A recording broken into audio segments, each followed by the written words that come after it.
Seja muito bem-vindo à oração da noite. Que Deus Pai, Filho e Espírito Santo te abençoe grandemente nessa noite. Essa noite, Deus tem libertação para a sua vida, tem cura. Nessa noite, Deus vai te livrar de todos os seus maus, vai te dar uma direção poderosa para a honra e glória do nome dEle. Ele vai te direcionar para a verdade, para o céu, não importa o que você esteja passando nessa terra. Deus, Ele sempre quer o melhor para os seus filhos. Você já é filho, Jesus te ama, Ele morreu por você e Deus te ama também. Ele enviou seu Filho único para todo que nele crê não pereça, mas tenha a vida eterna. A palavra diz que quem crê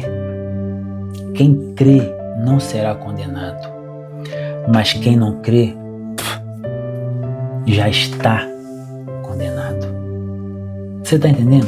Quem não crê não será, mas quem crê não será condenado, mas quem não crê já está.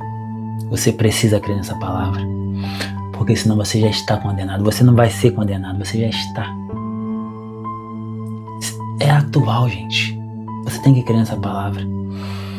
O sermão profético, o princípios das dores, Mateus capítulo 24.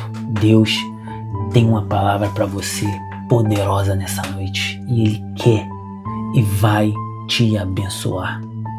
Amém? Começa assim. E quando Jesus ia saindo do templo, aproximaram-se deles os seus discípulos para lhe mostrarem a estrutura do templo. Esse templo foi o segundo templo de Salomão. O primeiro foi destruído pelo Nabucodonosor, o templo que Salomão construiu, né? O segundo templo, quem construiu foi o Herodes o Grande, o rei Herodes, aquele que mandou executar todas as crianças abaixo de 2 anos. Por isso Jesus fugiu para o Egito. E era uma obra magnífica. A obra do segundo templo foi maior, era muito maior do que o primeiro templo. Por causa disso que o profeta falou, a glória do segundo templo será maior do que do primeiro. Tá certo? Então, era uma obra faraônica. Quem já teve a oportunidade de ir em São Paulo, eu já fui lá 2 vezes para ver o Templo de Salomão, é coisa magnífica, é gigante, é muito grande, pessoal. Você não tem noção. É muito grande, é uma obra literalmente faraônica. Jesus, porém, lhes disse: não vedes tudo isso? Em verdade vos digo que não ficará aqui pedra sobre pedra que não seja derribada. O Senhor Jesus, Ele profetizou contra o templo. E no ano 70 depois de Cristo, adivinha, o imperador Nero derrubou o templo. Um templo faraônico magnífico.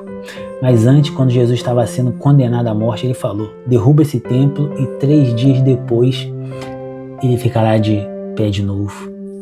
Os caras falaram: pô, demorou 40 anos para ser feito, como é que você vai construir em 3 dias? Jesus estava falando do templo, que é Ele. O templo hoje somos nós.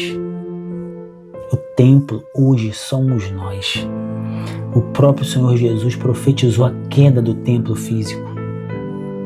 Eu lembro que Jesus estava pegando uma água de um poço e lá tinha uma mulher tirando água também.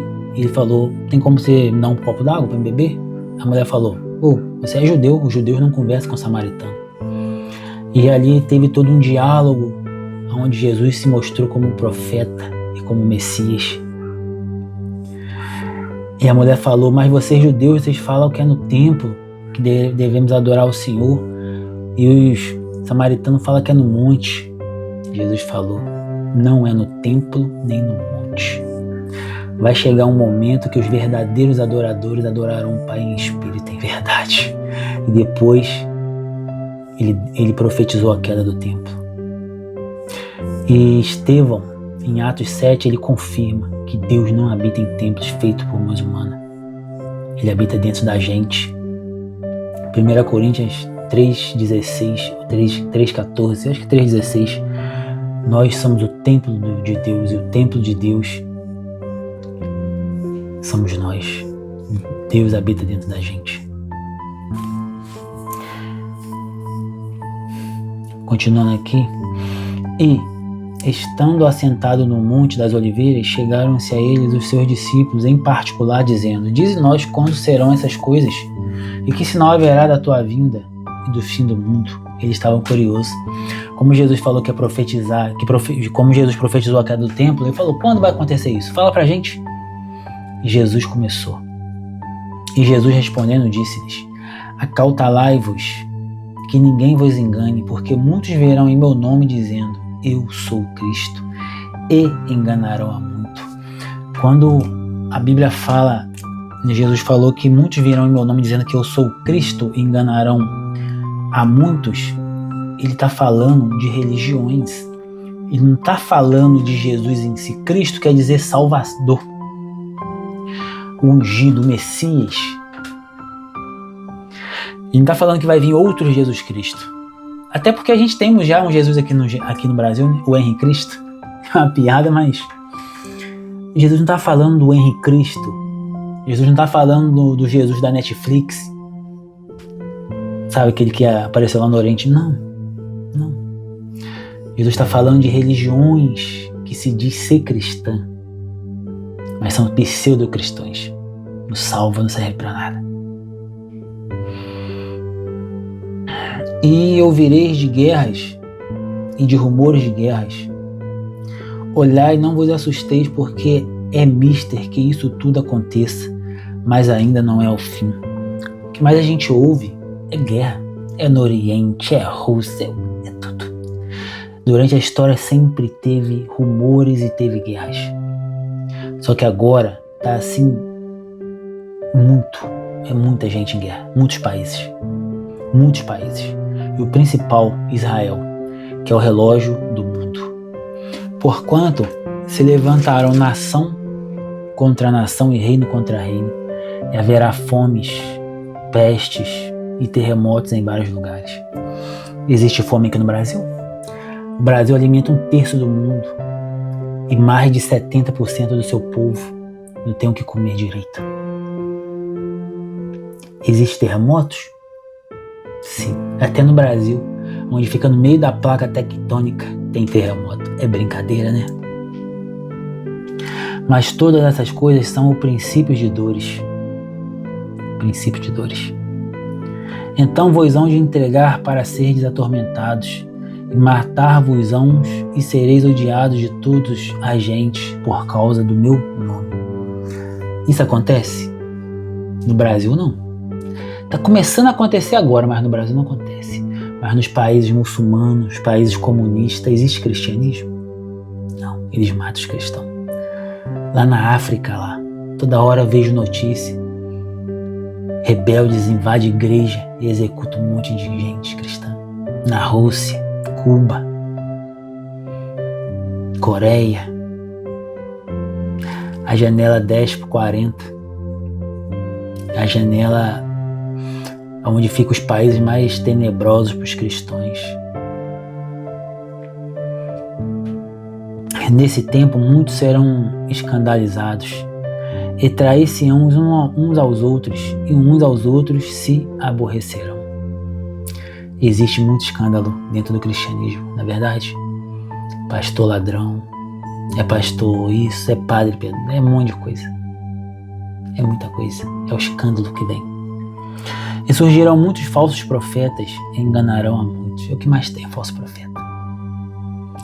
Na internet, nos templos, nas seitas. Todos aqueles que vai além do que está escrito tem procedência maligna. Paulo falou isso.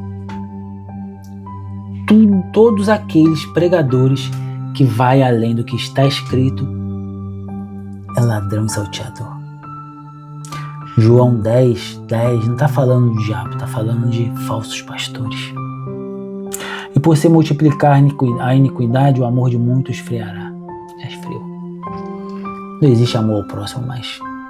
Não existe. Só guerra, só briga, um xingando o outro, pai matando pai, filho matando é um terror. Mãe matando filho, marido matando família toda. É criança e menino pega a arma do pai e mata. É isso.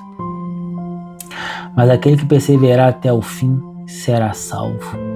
E este evangelho do reino será pregado em todo o mundo, em testemunho a todas as gentes, e então virá o fim. O fim está próximo. O fim está próximo. Se pedirem a sua alma hoje, o que tens preparado para mim, assim diz o Senhor. Se você morrer hoje, você é salvo. Vou te fazer uma pergunta, vou recapitular essa pergunta. Você é salvo agora? Se você não sabe dizer, porque você não é. Se você está em dúvida, porque você não é. Se você não tem certeza, porque você não é salvo. Porque a Bíblia fala que o Espírito de Deus testifica com o nosso espírito que nós somos filhos de Deus. A dúvida, porque você não é salvo. Se você tem dúvida, você não é. Se converta agora. Não estou falando se tornar um religioso da minha religião, porque eu não prego religião. Eu prego o reino do Messias. Eu sou embaixador do reino de Deus. Eu prego o reino de Deus. Eu prego o reino vindouro. O evangelho do reino. O reino está dentro de você. O reino é de fora para dentro. Você não vai até o reino, não. O reino vem até você. Venha a nós o vosso reino, seja feita a vossa vontade. Nunca esqueça disso. Os falsos profetas falam que você tem que morrer para ir até o reino. Jesus nunca falou isso. É o contrário. Jesus sempre pregou: o reino de Deus está dentro de vós. O reino de Deus está nessa terra aqui, mas está dentro de você. Cabe você encontrá-lo. Lembre-se, o caminho, a porta que leva à perdição é estreita e é difícil de encontrar.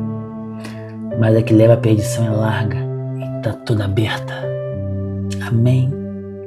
Glória a Deus. Então fique com Deus e até o próximo vídeo. Mas antes vou orar por você. Pai, eu abençoo essa pessoa que está me vendo em nome de Jesus. Esse homem, essa mulher, essa moça, esse jovem. Abençoe, meu Deus, que ela venha ao pleno conhecimento da verdade. A sua palavra é a verdade. Nós estamos vivendo o fim dos tempos. O Senhor está às portas. O Senhor só não voltou ainda por causa dos seus escolhidos, porque ainda tem muitos que não conhecem a palavra, mas vai conhecer em nome de Jesus. Então eu te falo agora, homem, se converta, porque o Senhor Jesus vai te buscar, vai vir te buscar, vai vir buscar a sua igreja. E se você não se converter, você não vai subir com ela. Amém? Fique com Deus e até o próximo vídeo.